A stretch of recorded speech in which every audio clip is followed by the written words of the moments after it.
All right, everybody. So, just gonna make a quick video. I'll try to keep this under 5 minutes.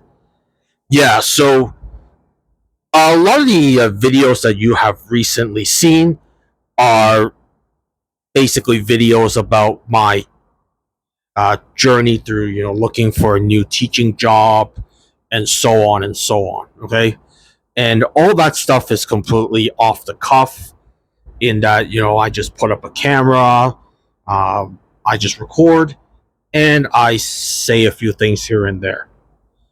Now I want to start making some videos where I actually am trying to make a specific point and provide some kind of tangible, useful information, something that people call actionable intelligence. So here goes.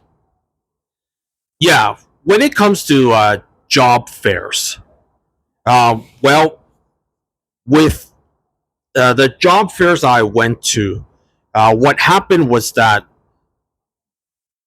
during those job fairs, the schools that said they were going to show up, they ended up not being there. It was really bad with regards to my trip to Shenzhen. There was supposed to be 24 to 30 schools or something like that, and in reality, only 8 of them showed up. So, ugh, that's a pretty bad ratio. You know, the fact that barely a third of the people that supposedly said they were going to show up, they did not show up.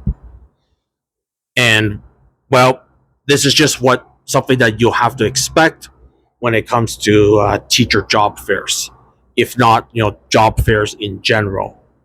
The thing is that when you look at how people hire now,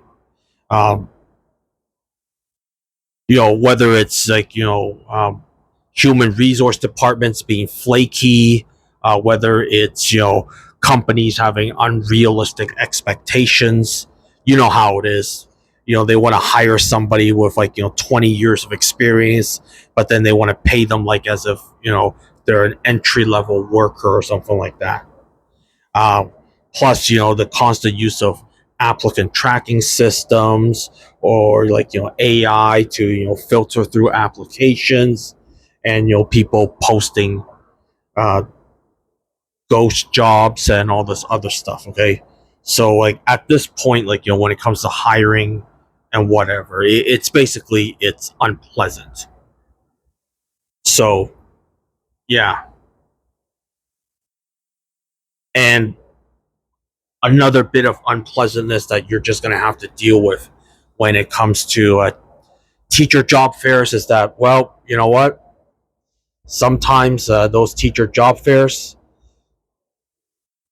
they're not what they advertise themselves to be. Schools say they're going to be at this job fair, and they don't show up. But then, you go there and you're like, whoa, wait a minute. I thought I'd be passing 30 CVs to 30 different schools, but I was only able to pass out 5 or 6. And this is something you're just gonna have to deal with. It's just something you're gonna have to expect. So, manage your expectations and hope for the best.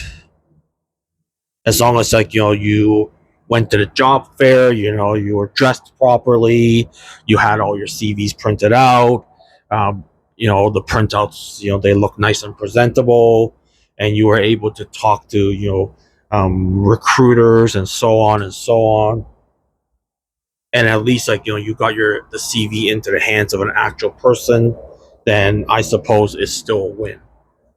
But as I said, when it comes to teacher job fairs, well, schools and recruiters don't show up when they say they're going to show up, or either that, it could be the organizers of the job fair that deliberately lied, and they basically said, oh yeah, these schools are going to be there, but in reality that was never going to happen. It's just something you're going to have to deal with, and that's that. Oh well. Anyways, yeah. So, yep, that's the thing with job fairs.